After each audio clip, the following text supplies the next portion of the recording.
This is a special report from True Crime Today and the Hidden Killers podcast. Welcome back to our continuing coverage of the trial of Scot Peterson, the Parkland School resource officer. Let's go to the courtroom for segment number 3 of today.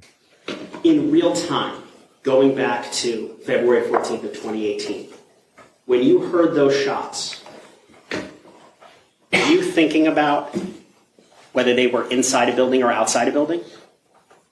I was not. Were you thinking about what to do, how to be safe? Absolutely. That was your concern? Yes. To get out of there? Yes. So it was so loud that you immediately turned around, ran away, and went into classroom 702? Yes. And that's part of the Code Red training, that if you see your students, but you didn't have any students that day, get them in the classrooms, then shelter yourself, correct? Correct. So, and you were trained to do that, correct? Yes. There were classes, classes to teachers, presentations to teachers about what to do in Code Red. Yes. Do you recall a class in January of 2018? Yes. Did you attend that class? Yes. Okay. And in that class, it was kind of like a PowerPoint presentation by school board? Yes. About what to do? Mm-hmm. Yes. Is that a yes? Okay. Did they also tell you what the SRO was to do or police response was to do? Not that I recall. Do you recall if you were taught that you're to hunker in place until police respond to come get you? Yes. Do you recall if Mr. Peterson was at that meeting in January? I do not recall. Had you had meetings like that before? No.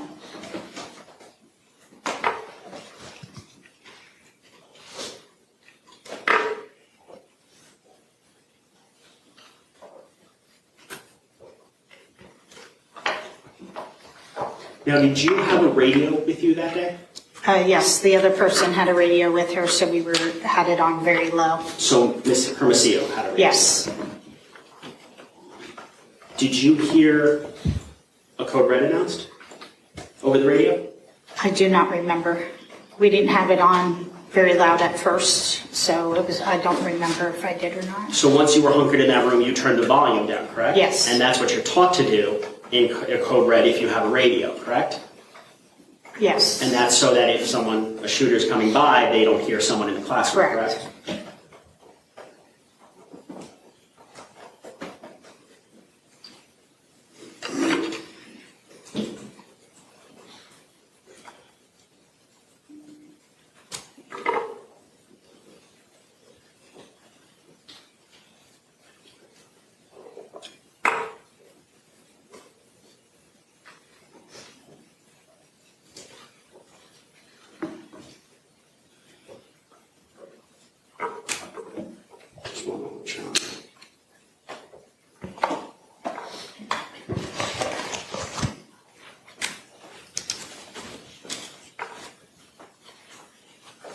When you were inside 702, did you hear additional shots? I don't believe once I was in that I heard additional shots inside the room.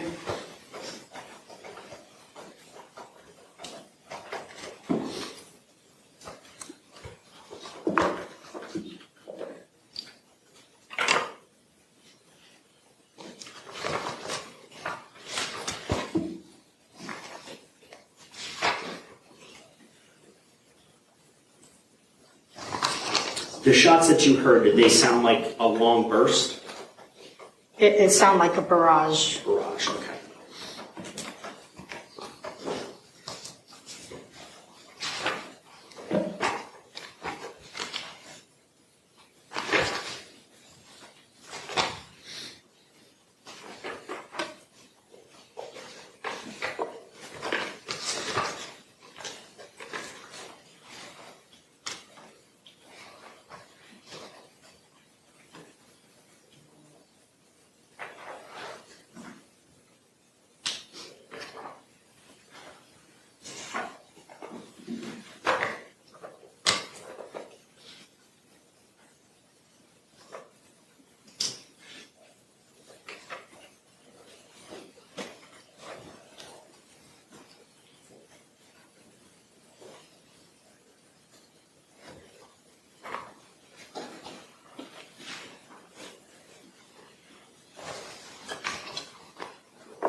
over the school radio, although the volume was turned down, did you hear any communications about the 1200 building?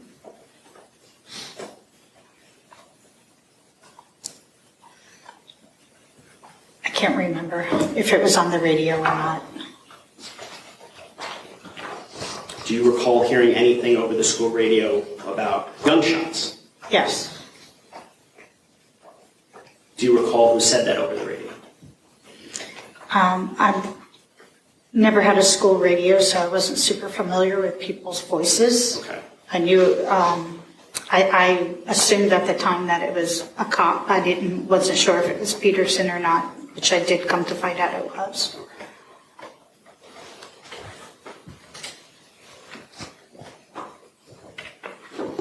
I have nothing further on it. Okay, based on that, Chris, you're right.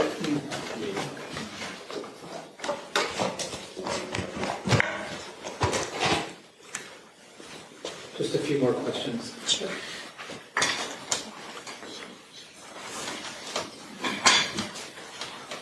I don't know exactly where this was, but let me just ask you. Also in front of you was the senior lot, correct? Yes. In your mind, did you rule out that the sounds of gunfire could be coming from the senior lot? I did not rule anything out.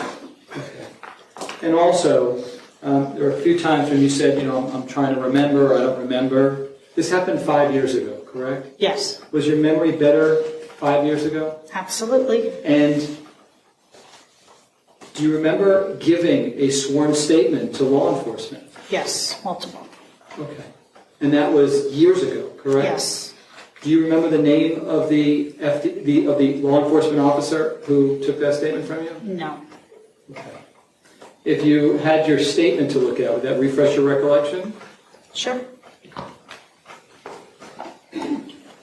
Let me show you what's been marked as Defense Exhibit O. You can just take a look at that, and if that refreshes your recollection of who took your statement. Yes, I remember. And who was it? Keith Riddick, Special Agent Louis Negret. Okay. Thank you so much. I appreciate it. Based on that, any recalls? No, Your Honor. Okay. Judge, I just have a question. The teacher that she was with, can you give me that name of the teacher? Brandy Last name. Hermosillo, Hermosillo, maybe? Okay, I'll look it up. Thank you. Mr. Aguirre, the witness is excused. Yes, thank you, Judge. Thank Sit you. down. Thank you very much. Ladies and gentlemen, while she's doing that, the next witness is going to be on the technology. I'm going to have you step in the back real quick so we can get that set up. Same admonition as always, please don't discuss the facts of the case, the evidence, the witnesses, or the testimony. As soon as we have the technology set up, I'll be right back with you. Thank you.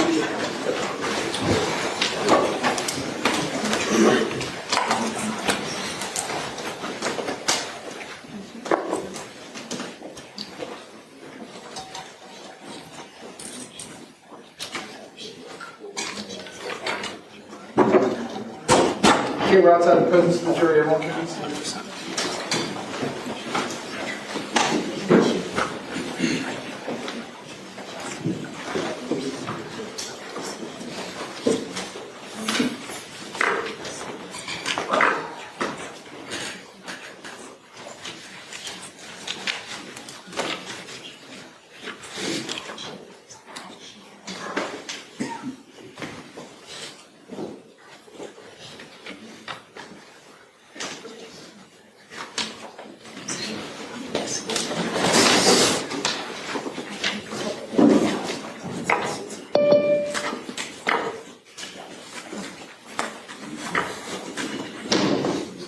Do you know the person that I'm looking for on the Zoom meeting? It's Dylan Redshaw. You see him? Okay.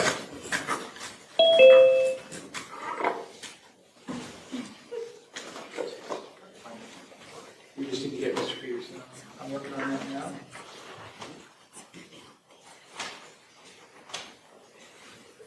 Ma'am, if you'll just bear with me a minute, I'll be right with you. Okay?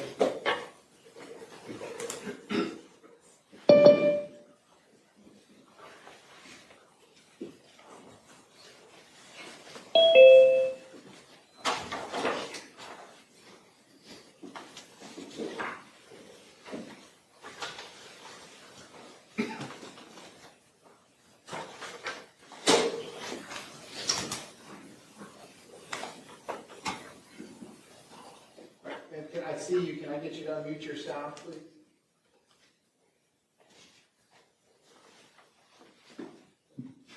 Hi, yes. Can you hear me? Okay, perfect. So we're on something. We're going to do it. Wait, say that again?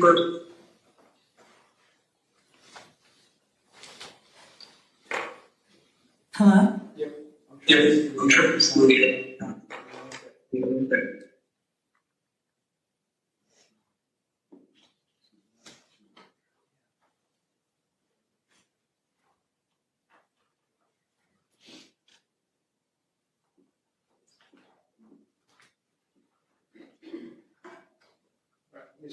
Miss Redshaw. Hi. Maybe mute yourself. Mute my sound? Yes. Maybe I'll be in the meeting. Can you hear me now? No. I'm just going to turn the volumes down.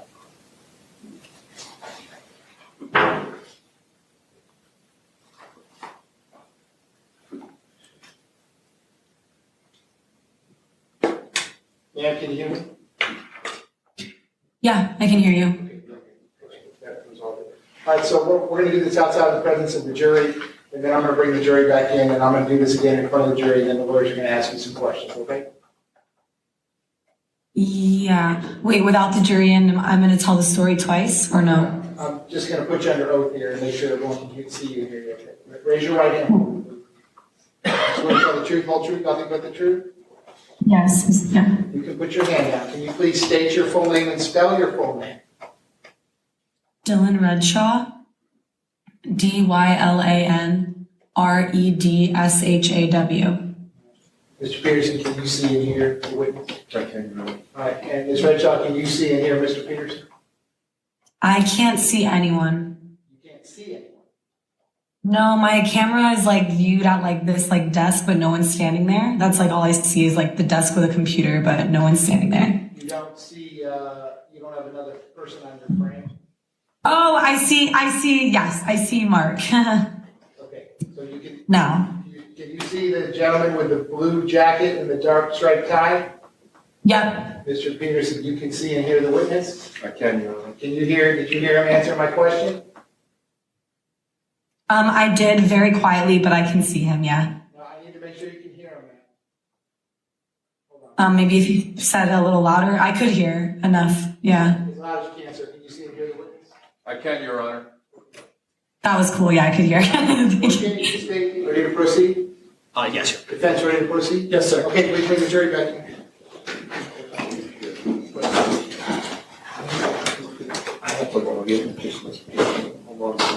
Your Honor, he's going to be logging in to pull up a map. He has an exhibit he wants to share, so I'm going to do it for him. Yeah, you can put this in the system.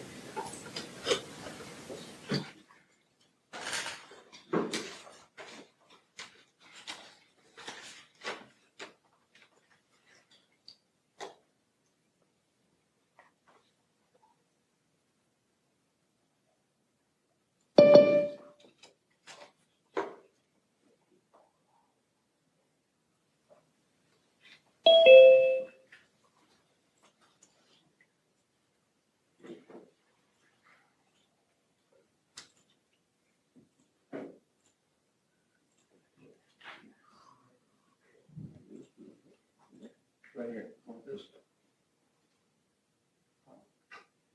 Which map is that? Oh, I don't have to do this.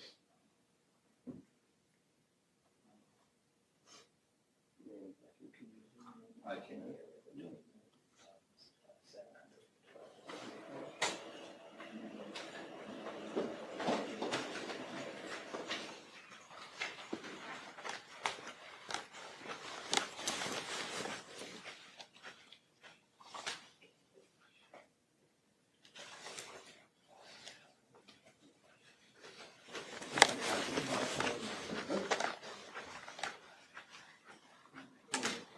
Don't worry about it? Okay. Your Honor, he doesn't want to do it, so. They don't have our exhibit in our photos. Jurors entering.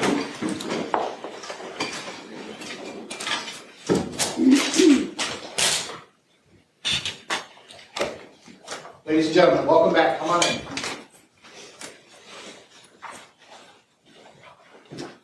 Ladies and gentlemen, welcome back. Come on in. Once you're back in those seats, you may be seated. All the parties may be seated. Ladies and gentlemen, those of you using the notepads, I'll give you a moment to put the notepads back down.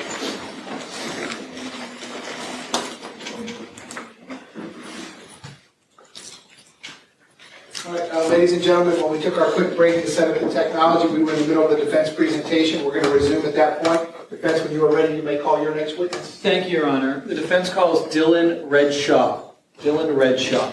Ms. Redshaw, can you raise your right hand, please? You swear to tell the truth, whole truth, nothing but the truth? Yes. Okay, you can put your hand down. Can you please state your full name and spell your full name? Dylan Redshaw, DYLANREDSHAW. Mr. Eyewash, you may inquire. Good afternoon, Ms. Redshaw. Hi. Hi. Would you prefer that I call you Dylan or Ms. Redshaw? Dylan is good. Okay. Thank you. Dylan, where are you right now? What city? Tallahassee, Florida. And how come you're there? Because I went to college here and I'm working here over the summer. And did you graduate? I just graduated, yeah. Congratulations. What kind of work are you doing? I graduated with an acting degree. Okay. And did you ask that we accommodate you to appear by Zoom so that you didn't have to fly in to be in court? Correct. Okay. I want to direct your attention to February 14, 2018, the day of the shooting. Do you remember that day? I do. Okay. Tell us what you were doing prior to the fire alarm, the second fire alarm, the one in the afternoon. What were you doing? I was sitting in the drama room, which was room 710, and we were rehearsing for a show. And I was sitting in the drama room office, and I was like doing my like AP US history homework on my computer. Whose classroom were you in? Do you remember? Miss Hertzfeld. Miss Hertzfeld? Mm-hmm. Is that a yes? Yes, yes. Okay. And then what happened? Tell us what happened. So I was sitting doing my homework, and then the fire alarm went off, and I thought in my head we already had a fire alarm. I thought I don't want to go outside for the fire alarm. We already had one. I'm lazy. But then my teacher, Miss Hertzfeld, said, "Come on, everyone, let's go out for the fire alarm." Do you remember Perry and Ruby Harris? Do you remember those students? I don't remember them. I mean, I know them. They're my friends, but I don't like remember seeing them or anything. Like, I just like, I know they were in drama at that time though. Okay. They were with me like in the aftermath, but like I don't like remember like seeing them at that time or anything, but they were in the bathroom with me. All right. And so you go out of your classroom, and then what happens? Yeah, so I go out of my classroom for the fire drill, and I get about halfway in between where my building is and the freshman building. Is the freshman building also known as the 1200 building? Yes. Okay. So you're halfway between the 700 building and the 1200 building, and then what happens? Right. Then I hear the loudest sound I have ever heard and probably will ever hear in my life, I hope. What did it sound like? What did it sound like, Dylan? It sounded like boom. But was it one long big boom, or was it multiple? It sounded like one long big boom, but upon reflection I know that what it was like boom boom boom boom boom boom, but it sounded like one long boom because it was a bunch at once. Okay. In the moment though, it sounded to you like one long boom? Yeah. And what did you do next? I froze. How were you feeling? I felt like I had no idea what was going on or what just happened. I felt like I heard a bomb and I froze in the middle. I completely froze. And I remember my body I just turned my body and I just was frozen. I just was completely frozen. What happened next? And then then all my friends, I saw all my friends start running back towards the classroom past me. What happened? And I was just frozen. And all my friends were running, and then I started running back towards my classroom. And then what happened next? Then we went into the classroom, and I immediately I ran straight to the closet, and I was like the last person back in the classroom because I was like frozen for so long. And I was like the last person in the classroom, but I was like the first person in like the back closet with my two friends. And then Mr. Porter was on the announcement saying code red. And how long do you think you stayed in that closet? I think I was in the closet for about like an hour and a half, maybe, or 2 hours. And when you heard the boom outside of your classroom, did you ever hear any more sounds like that? Yes. When I was sitting inside my closet, when we got in the closet, the code red thing went off, and then we like turned off the lights and stuff. And then we turned off, like everything like was moving really fast. We like turned off the lights, everyone came in the closet, and then we were silent. Right after that, we all were just completely silent in the dark. And right then and there is when we heard boom, boom, boom, boom, boom. And it was less like boom, and it was just more like boom, boom, boom, boom, boom. I want to first refer you to the first boom that you heard, which was outside your classroom. You said between the 700 and the 1200 building, correct? Right. Mm-hmm, mm-hmm. Where did you think that the sound was coming from? I don't know. I thought it was coming from everywhere around me. It sounded like it was under me, above me, all around me. But I remember when I turned, I was like walking towards the parking lot, and then when I like froze and I turned like towards like the side of the like front of the freshman building side, I don't know, like the like northeast, southwest, but you know what I mean? Like the other way from the parking lot, I turned that way. Okay. Towards like the football field. So it would have been you were moving towards the football field? I didn't move though. I just turned, like I was walking towards the parking lot, and then the sound happened, and then I turned the other way and froze. Okay. So back to where you thought the sound might be coming from, you said it could have been anywhere or everywhere. Is that what you said? It sounded like it was extremely close to me. But it also sounded like, it was just it sounded like it was just like all around me, but it sounded like it was very close to where I was. Okay. Because it was very loud. In that moment, could you have moved in a particular direction to move closer to that sound? I didn't move closer to the sound. I froze in place.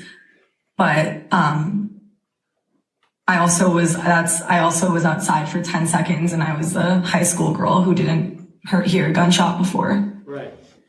Based upon the sound that you heard, would you have known whether to, if you were going to go running towards that sound, would you have known to run to the right, to the left, behind you, or forward? Could you tell? I don't think so, because I was in a state of shock and dissociation, and I did not understand what was happening in the moment at all. I understand. And even when I went back to my classroom, I still did not understand what was happening. I could not comprehend that it was a shooting happening. I understand. One final question. Did you ever meet with any law enforcement officers to tell what you just told us prior to today? Yeah, is this Keith Riddick? I guess his name is Keith Riddick. I did meet one. That's who you met with? Yeah. Okay, thank you. Yeah. Okay, cross-examination, go ahead.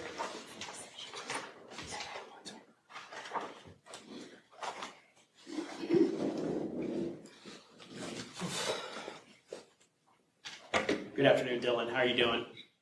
Hi. I'm all right. This will be quick, I promise. Thank you. No, it's all good. When you met with Inspector Riddick, was that in June of 2018? Yeah. Okay. And going back to what you just testified to Mr. Walshe, you stated that it was the loudest sound you'd ever heard in your entire life, correct? Yes. And then you heard a boom before you went back to the classroom and booms while you were in the classroom, correct? Yes. And the first boom, when you were outside, when you were in the grass, it sounded extremely close to you, right? Yes.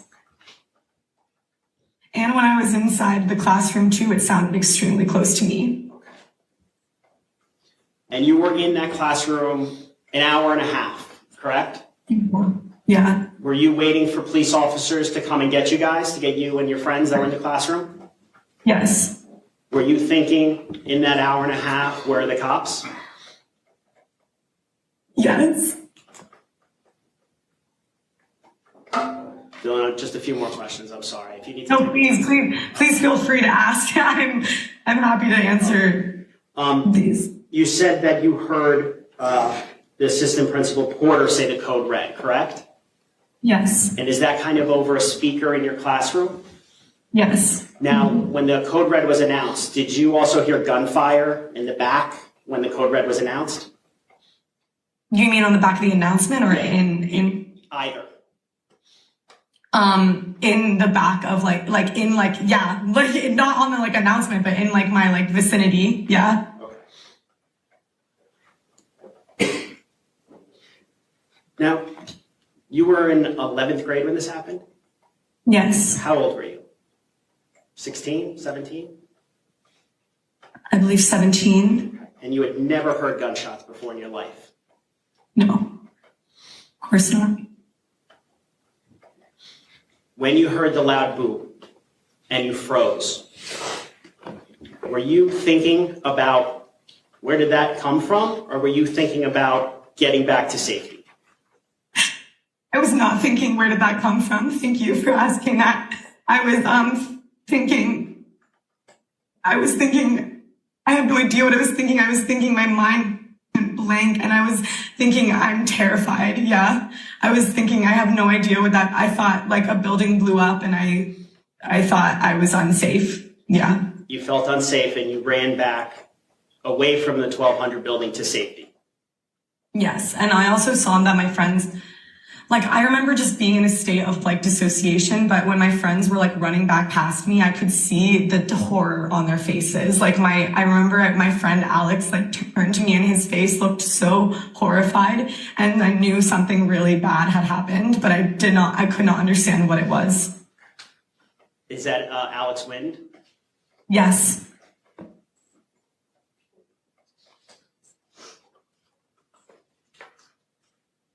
Just 1 second.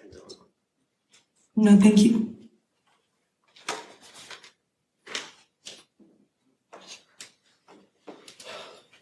Dylan, when you heard, I guess it would be in the classroom, the booms, can you just recreate what it sounded like? Not the volume, but just how rapid the booms sounded. Yeah, we mean when I went back into the room or outside? Well, let's talk about outside first. So outside, I remember it being what I can remember is boom. And that was it. But upon reflection, I know for sure that it was boom, boom, boom, boom. But it sounded like one really long thing. Because it was a lot of gunshots at once. That was that. And then, when you were in the class, when you were in the classroom, I guess in the closet in the classroom, what did it sound like? Yes. I also have seen videos from inside freshman building of the exact gunshots. Dylan, just talking about what you remember that day. We're not going to focus on any of the videos that you've seen. Just from what you recall that day, when you were in Ms. Hertzfeld's classroom, in the closet hiding, what did the shots sound like? In succession, not volume. They sounded like boom, boom, boom, boom, boom, boom, boom, boom, boom, boom, boom. So there you go. Probably a lot too. It wasn't 4. It was 30. Did you? I'm sorry for the record. Did you say 30? Yeah, or maybe more. Like, I don't remember, but I do remember that it was not like 3. It was like a good amount, and it was lasting for like, probably, it was lasting for like 10 minutes. Okay. And then finally, after like 10 minutes, we didn't hear anything anymore. Thank you, Dylan. I have nothing further. Thank you so much. Based on that, and you redirect. No, nothing further. Okay, is the witness excused? Yes, she is. All right, Judge, you're excused at this point. Thanks for bearing with us with the technology. I'm going to sign off on the meeting, okay? Thank you.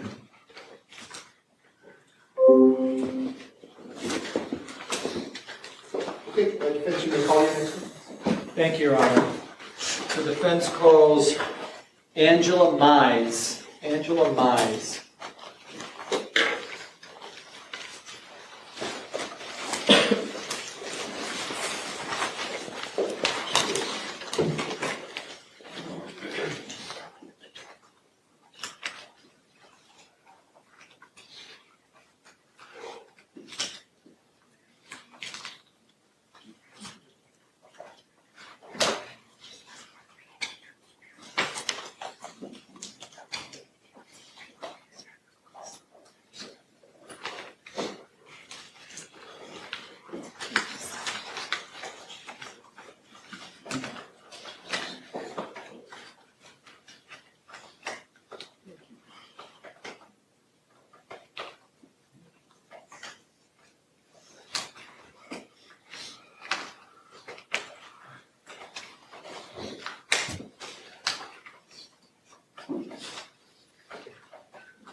If I could have you come all the way up here to the witness stand, please. Once you reach it, before you have a seat, you need to just stop and raise your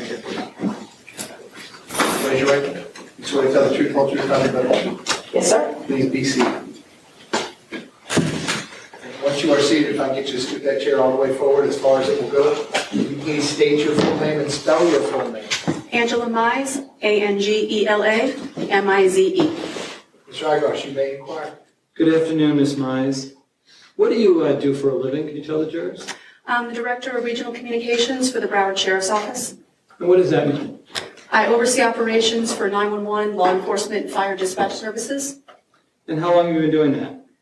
I've been with the Sheriff's Office 30 years, in communications for 28 of those years. I've been a director since 2019. What is the purpose of the Broward County Regional, it's called the Communications System, correct? That is correct. Regional communication system, the intent behind it is to consolidate and to share the platforms that are critical to 911 and dispatch services, specifically the computers, the radio, and the telephone system. Did all the agencies participate in the 911 system back on February 14, 2018? No. Which agencies did not participate? Coral Springs and Plantation. So let's talk about Coral Springs, for example. What did that mean because they weren't participating with 911? What did that mean? They were disparate from the Sheriff's Office system and services, which meant that they would have been on a completely independent computer system, radio system, and telephone system. Do you know why? Why they didn't participate? There's a number of reasons, but essentially they just wanted to maintain independence and have their own ability to control their systems. And so if a 911 call was made from a cellular phone on February 14, 2018, where would that 911 call go? In the city of Parkland. That's correct. The 911 for a cellular phone would have been delivered to Coral Springs. Would BSO be notified of the contents of those calls? Not automatically, no. How, if they wanted to share that information, how would they have done that? Coral Springs would have had to have transferred the caller to us. Is there any other way other than transfer? Well, let's talk about transferring. Tell the jurors what transferring calls over to BSO would mean.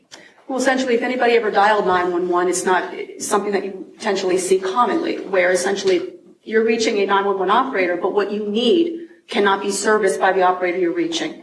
So what happens is that phone call now needs to be transferred to an operator that can provide the services, be that law enforcement or fire rescue or both, in order to assist you. And so on February 14, 2018, if a call came in, let's say from a landline, who would get that call in Parkland? Parkland landline 911 calls go to BSO. Okay. But every cellular call that, for example, would be made by students on campus, that would go where? Coral Springs. And we talked about transferring.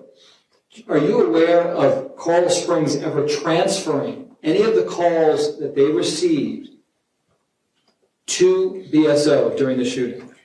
We received, if I recall correctly, 2 to 3 calls that were connected to us from Coral Springs. However, we did not communicate with the callers. Coral Springs transferred over to us, but then verbally advised what information they had obtained themselves. So we never had direct one-on-one interrogation with those callers that Coral Springs received. Do you recall what information Coral Springs would have relayed to BSO dispatch during the shooting? They gave us preliminary information based upon the first couple of moments of the incident occurring. So it was very preliminary. I don't recall specifically what exactly they had informed us. I do know by looking at subsequent information that they had received a lot, very specific information as far as location, victim count, things of that nature. We did not get that information. At all? Not that I recall, no.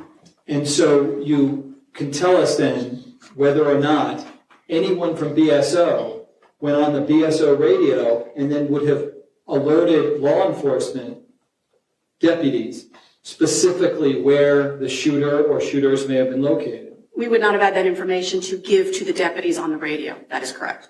Did you have any information that even people were injured or killed in the 1200 building? Not that I recall. Not at that time.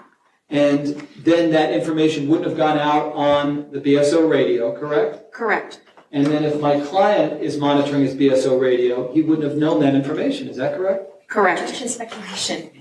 Well, it's overruled. She already answered the question. Go ahead, sir. Ask your next question. Is there another way other than transferring that Coral Springs could have gotten information to BSO to be then communicated to deputies on the scene? They could have utilized the radio system through what we refer to as a patch. Explain for the jurors about that. A patch is essentially connecting 2 radio talk groups together so that the users on either talk group now have a shared resource, so they're hearing each other. And was that ever done during the shooting? Not that I recall on the law enforcement side, no. Do you know how it is initiated? In other words, who tells the person to do a patch? It could be done by the field requesting it. It could be done by the communications center initiating it based upon the circumstances. But the key to a patch is having the ability to do that. And do you believe that not having a patch in any way affected the BSO deputies on the scene? Objection to speculation, calls for opinion. That's sustained. Do you have any information concerning whether the radios, the BSO radios, were functioning properly during the shooting? They were functioning. However, the radios have capacity. So what had happened was the radio system met its capacity. And as a result of that, it was throttling. And what that would mean is the end user would experience what we refer to as bonking. It is literally just that kind of a noise. It's a busy signal, similar to on a landline phone. If you dial a phone number and that caller is on the other line, you may hear a busy signal. Same concept. That's what the radio system was doing. How long had this radio system been in use at the time of the shooting? Again, that's a Broward County question. My understanding, approximately 25 to 30 years, that system would have been up and running at the time of the shooting. Did you believe the system was capable of handling the volume of calls that were being made during the shooting? Objection, Your Honor, calls for speculation and opinion. Yeah, that's sustained. To patch a radio system like Coral Springs to BSO, How long would that process take? Seconds. Hitting a couple buttons? Essentially, yes. It's two icons. You're essentially clicking two icons together to establish a patch. Okay. I have nothing further. Thank you. Cross-examination, go ahead. Thank you, Your Honor. Ms. Mize, on direct, you were asked about the radios, and you said functioning but at capacity. Is that like a bandwidth issue? Sure, essentially. Okay. Yes. So before every officer in Broward County or BSO officer in Broward County arrives at a scene, the radios are functioning. Yes. Do you know specifically when the radios started throttling? Time-wise, I do not know off the top of my head. But based upon your experience, it would be when a large group of backup arrives. When a large group of utilizing or users is keying up, not necessarily arriving, but when they're keying up. And until the radios meet this capacity, they're functioning. Yes.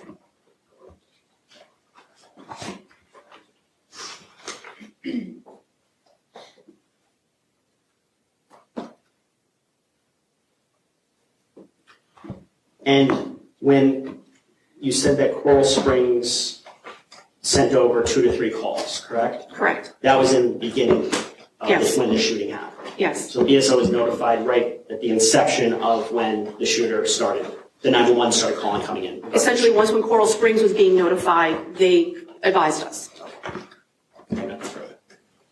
Based on that, any redirect? No, Your Honor. Is the witness excused? Yes, sir. You may step down. Thank you very much. While she's doing that, defense, you may call your next witness. Just be able to brief sidebar.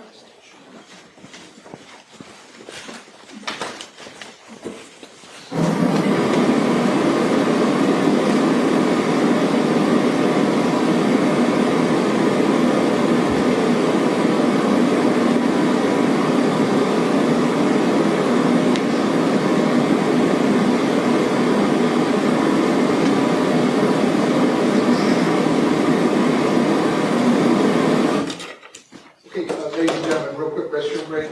Same admonition as always, please don't discuss the facts of the case, the evidence, the witnesses, or the testimony amongst yourselves or anyone else who will be extending the case. You leave your notepad to the chairs and step in the back for me for a quick break. I will be right back with you. Thank you.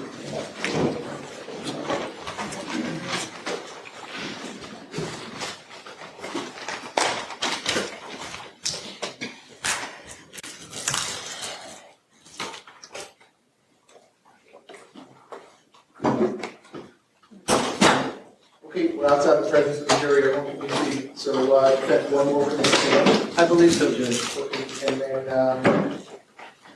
no time limit, but, I'm just trying to make a determination. I need to have the front end of the conversation with Mr. Peterson about whether he wants to be a witness or not. Do you have a ballpark how many more witnesses you might be calling? I don't have an exact number just yet. If we can have the break, finish with this witness, and then we typically organize who we're going to call, I can give you a much better idea. Okay, because I'll just have front end of that conversation, and then before you get to the end of your presentation, I'll have to have the second part of that conversation. But we can do that after we're outside the presence of the jury today. So real quick 5-minute restroom break, then we'll come back, handle the last witness for the day, and then we'll discuss scheduling after that. We'll be in accessory finding. Thank you.